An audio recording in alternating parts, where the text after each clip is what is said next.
Awu, sisi sekuyimibuzo yani lengaka ngokukhuluma nje ngendoda yakho yase-Ethiopia. Ngifuna ukwazi phela bhuti ukuthi abelungu laba base-Europe bona abasiwona ama-foreign. Awu, angenaphi ama-Europeans?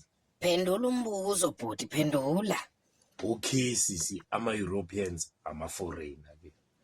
Ama-China wona, Ya, nama-China ama-foreign. amaNdiya wona. Sisi ngeke phela ngokukhuluma nje ngendoda yakho uzongibuza ngawani ukuthi ubani uyi-foreigner. Ukuthi iyangixaka lento yenu bhuti. Uma umuntu ethi ungwase-China, ungwase-America, ungwase-Europe noma e-India akalona i-foreigner wamukelekile. Waqala-ke kodwa wathi ungwase-Afrika useyi-foreigner la kunina. Kanti ubu-foreigner busebenza kanjani bhuti? Hhayi, okay, ngikuyekile-ke sisi. Qhubeka nendoda yakho, qhubeka negweja lakho, ngikuyekile mina.